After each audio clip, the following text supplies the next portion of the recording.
Ayurvishwa health care, नाडी चिकित्सा, Ayurveda, panchakarma.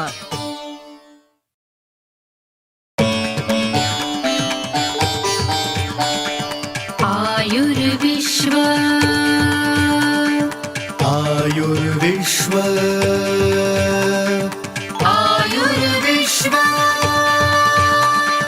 Ayurvishwa health care, नाडी चिकित्सा, आयुर्वेद, पंचकर्म. नमस्कार. आयुर्विश्व हेल्थ केअरच्या नाडी चिकित्सा आणि आपलं आरोग्य या कार्यक्रमात आपलं पुन्हा एकदा स्वागत. आजचा आपला विषय आहे गुडघेदुखी आणि नाडी चिकित्सा.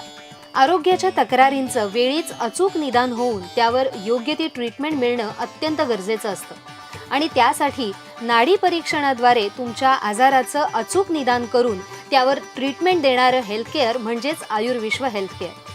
सध्याच्या काळात लहान मुलापासून ते अगदी वयोवृद्ध माणसांपर्यंत भेडसावणारी एक समस्या म्हणजे गुडघेदुखी. या गुडघेदुखीसाठी नाडी परीक्षण कसं उपयुक्त ठरतं हे आपण जाणून घेणार आहोत डॉक्टर विश्वास घाटगे यांच्याकडून. नमस्कार डॉक्टर. नमस्कार. गुडघेदुखी उद्भवण्याची मुख्य कारणं कोणती आणि त्याची लक्षणं कुठली? गुडघेदुखीचं बहुतांश वेळेस कारण जे असतं त्यामध्ये गुडघ्याच्या दोन हाडांमधील अंतर कमी होणे आणि गुडघ्याच्या त्या हाडांशी निगडीत जी खुर्ची असते ती झिजणे यासारखं लक्षण उत्पन्न झालेलं असतं, ज्याला ऑस्टिओआर्थरायटिस म्हणतात. याच्यामध्ये काही वेळेस त्या ठिकाणचं वंगणही कमी झालेलं असतं, ज्याच्यामुळे त्या व्यक्तींना उठता बसताना गुडघेदुखी सारखी लक्षणं उत्पन्न होत असतात.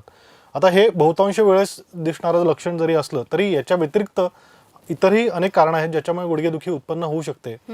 बऱ्याचदा काही रुग्णांना अलीकडच्या काळामध्ये संधिवातासारखा किंवा अंवातासारखा त्रास झालेला असतो, ज्याला आपण रुमॅटॉइड आर्थरायटिस म्हणतो. या आजाराचा परिणाम कधी कधी शरीरावर आणि विशेष करून गुडघ्यासारख्या सांध्यांवर होतो आणि त्यामुळे सुद्धा गुडघेदुखी होऊ शकते. काही वेळेस रुग्णांच्या शरीरातील युरिक ऍसिडचं प्रमाण वाढतं आणि रक्तामध्ये संचित झालेलं हे युरिक ऍसिड गुडघ्याच्या ठिकाणी जाऊन संचित झाल्यामुळे देखील किंवा त्याचे क्रिस्टल्स फॉर्मेशन झाल्यामुळे सुद्धा गुडघेदुखी उत्पन्न होऊ शकते. काही वेळेस पूर्वी काही आघात झाल्यामुळे किंवा मार लागल्यामुळे सुद्धा गुडघ्याशी संबंधित स्नायू किंवा टेंडॉन्स किंवा लिगामेंट्सना इंजुरी होते, इजा पोचते. त्या टिअर्स म्हणजे काही वेळेस तो भाग स्नायूचा भाग फाटल्यासारखा होतो आणि त्यामुळे सुद्धा गुडघेदुखी उत्पन्न होऊ शकते. तुम्ही मगाशी जो उल्लेख केला की अगदी अलीकडच्या काळातील व्यक्तींपासून ते वयोवृद्ध व्यक्तींमध्ये बऱ्याचदा गुडघेदुखी उत्पन्न व्हायला लागली आहे किंवा घरोघरी गुडघेदुखीची चिंता लोकांना भेडसावते. तर याचं खरं तर मूळ कारण बघायला गेलं तर हे गुडघ्यांवर झालेला परिणाम, गुडघ्याच्या दोन हाडांमधील अंतर कमी होणे, खुर्च्या झिजणे हे आहे. पण याच्या मागे मूळ कारण जे आहे ते म्हणजे शरीरात संचित झालेला वातदोष.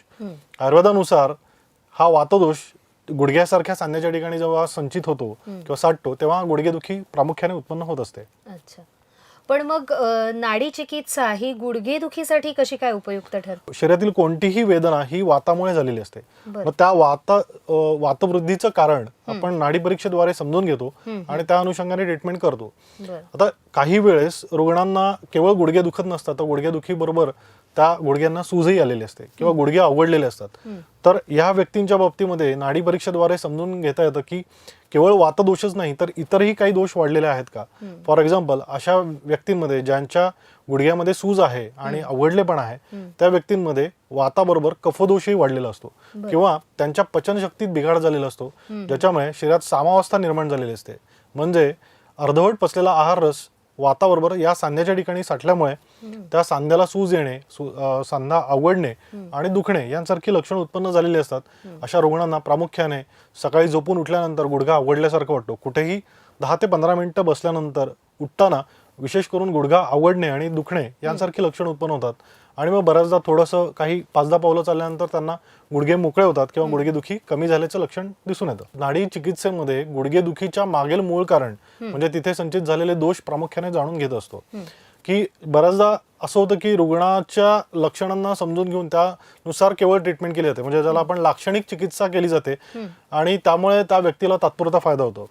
पण नाडी चिकित्सा ही प्रामुख्याने त्यांच्या आजारामागील मूळ कारण समजून घेऊन त्यानुसार ट्रीटमेंट करण्यासाठी उपयोगी पडते. ह्यात नाडी परीक्षणाच्या माध्यमातून शस्त्रक्रिया टाळता येऊ शकते का? गुडघ्यांच्या ठिकाणी झालेली झीज किंवा खुर्च्यांची झीज, मणक्यांच्या दोन मणक्यांमधील अंतर कमी होणे किंवा डिस्क सरकणे आणि त्याशी निगडीत वेदना यांच्या मागील मूळ कारण बऱ्याचदा वातवृद्धी असतो, शरीरात वाढलेला वात असतो.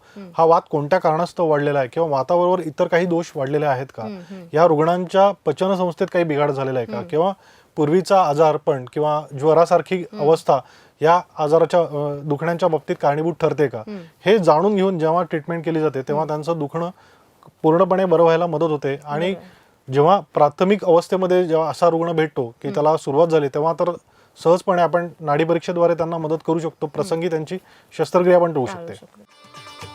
या रोगावरील उपचारांविषयी आयुर्विश्व हेल्थकेअर मधल्या आमच्या रुग्णांचे अनुभव ऐकूया. मला गुडघ्यांचा त्रास 5 वर्षापासून होता. मी ॲलोपॅथीचे भरपूर औषध घेतले, गुडघ्यातून 5 वेळा पाणी काढलं, तरी मला काहीच म्हणजे फरक जाणवला नाही.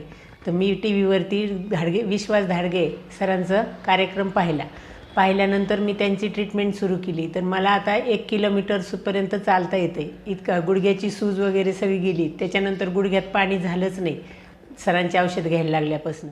संधी विकारांसाठी नाडी चिकित्सा कशी उपयुक्त ठरू शकते, शस्त्रक्रिया कशी टळू शकते, याविषयी आज आपण या एपिसोडमध्ये ऐकलं. पण याविषयी अधिक माहिती जाणून घेण्यासाठी संपर्कासाठी फोन नंबर आहे 9168400980. आयुर्विश्व हेल्थकेअरच्या यूट्यूब चॅनलला नक्की सबस्क्राईब करा. धन्यवाद.